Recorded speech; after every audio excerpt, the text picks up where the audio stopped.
Blackwater Ben by William Durbin. Chapter 7. Ben watched old Dan closely on the way back to camp, but the horse trotted the whole way without a rest. That made sense since the ice road ran mainly downhill. The slope meant that the teamsters would be able to haul logs from the cut to the river with the least possible effort. Ben parked the swing dingle in front of the workshop that the iron burner and the wood burner butcher shared. Arno Edwards did his blacksmith work in the front, while the wood butcher hewed oak bunks and sled runners in the back. The wood butcher also fixed harnesses. He repaired sleighs, water barrels, and anything else made of wood. Windy liked to say, there ain't nothing in a logging camp, other than tar paper, of course, that can't be made out of wood, leather, or steel. Holding Packy's chain in both hands, Ben stepped inside. The air smelled of green popple and coal smoke. Arno stood in the forge of the leather apron riddle with burn holes. He was cranking his bellows and watching a horseshoe turn white hot. Arno raised a soot-blackened hand. How's the belly?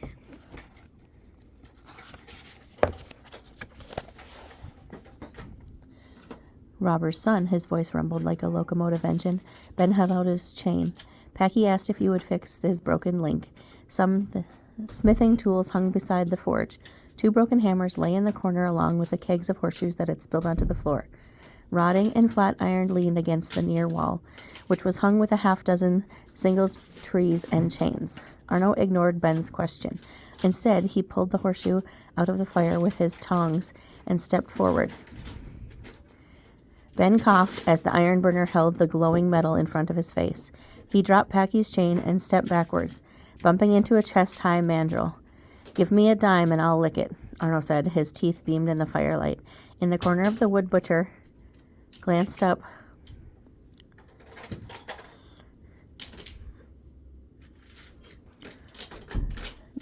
from his work and smiled. The red-hot horseshoe was about to singe Ben's eyebrows. His head pounded as he fished for a dime out of the pocket and dropped it into Arno's hand. Arno looked at the coin and then lifted the horseshoe toward his open mouth. Just when the hot iron was about to touch his tongue, he stopped. Setting the tongs on the anvil, he licked Ben's dime and stuffed it into his pocket. Then he threw back his head and laughed. You got him there, Arno. The wood butcher joined in the laughter. Hey, Ben said. What about my dime? Arno set the horseshoe back in the coals and cranked his bellows. All he said was, tell Packy I'll have his link welded by supper time. When Ben parked the swing dingle in front of the cook shack, he remembered that he needed to bring the dentist his lunch. He trotted inside. Can we warm up some lunch for Charlie? He called to Pa. Ben tried to hide the lump on his forehead, but Pa didn't even look up from the pot. Bring in the stew kettle, and I'll heat a bowlful while you unload the sleigh, Pa said. That dentist's tar paper is already flapping, and we'd best not rile him. As Ben stepped back outside, he was thinking that Charlie didn't even seem any crazier than the rest of the lumberjacks. He stopped and stared. The swing dingle was gone. He thought his eyes were playing tricks on him until he looked down the clearing. Old Dan had already pulled the lunch wagon halfway to the barn. What in the devil is taking you so long? Pa called through the doorway when he stuck his head out and saw old Dan. Would you look at that? Pa said.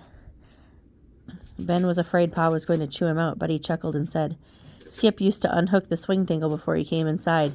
Old Dan figures it's time for his afternoon nap. Ben hurried across the snowy clearing with his tray. As he knocked on Charlie's door, he braced himself for a complaint, but the dentist only waved for him to set the meal down. The musty smell of Charlie's shack reminded Ben of Mrs. Wilson's attic, a place he'd often played on rainy days.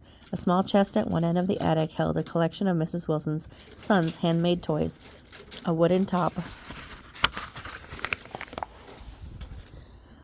a set of painted blocks, and a carved train with wobbly wooden wheels and tiny cars linked together with worn loops of string. On gray afternoons, Ben pulled his train through an imaginary city built out of blocks. Charlie noticed Ben's cut. How'd you crack your pate? When Ben frowned, Charlie said, Pate's another word for head. I took a fall, Ben said. You better pack some snow on it. That'll bring the swelling down. Charlie looked up at the skylight. You're late again. It's been crazy without Skip around. I can understand that. I worked bleeding hard when I was a youngster, too. Whereabouts did you grow up? Ben asked. It's a place you never heard of on England's northeast coast called Newcastle, upon Tyne. Charlie damped a tooth-set gauge on a misery whip. They call it upon Tyne because the river Tyne flows through the town. It's a tired old smoke-blackened place. Charlie took off his glasses and rubbed his eyes. I left home when I was a little nipper, only 8 years old. Did you move to America? No, I went to Christ Church College in Oxford. How could you go to college when you were 8?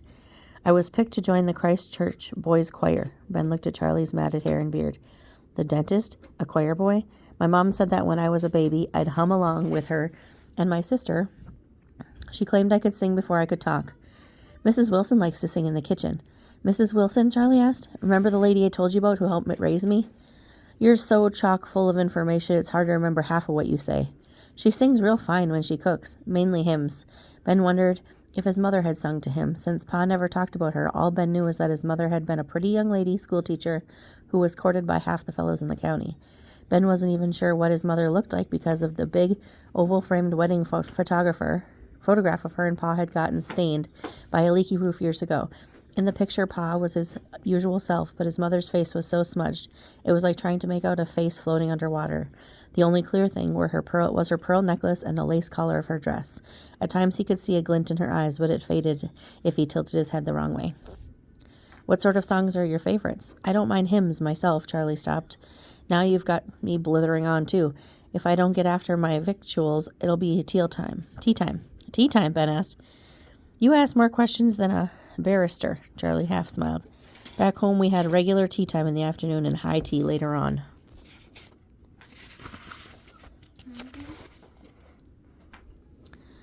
When Ben got back, Pa said, Did you get lost? I've already heated your dishwasher.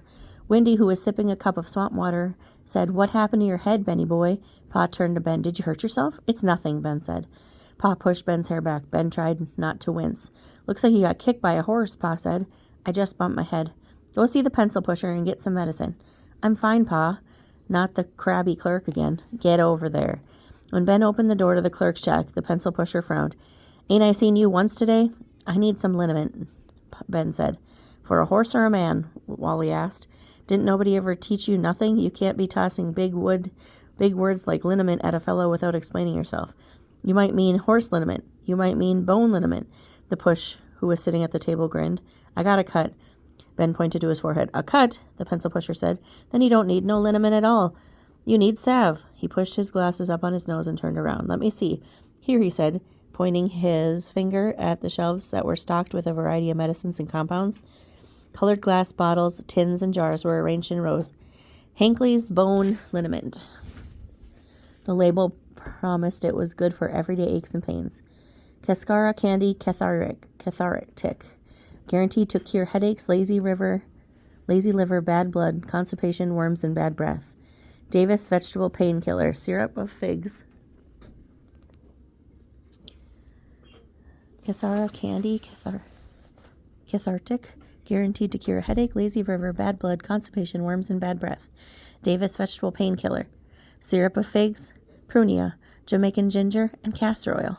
When his finger pointed to McCannon's carbon septic salve, he said, There, and snatched the jar off the shelf. He turned the page in his ledger book.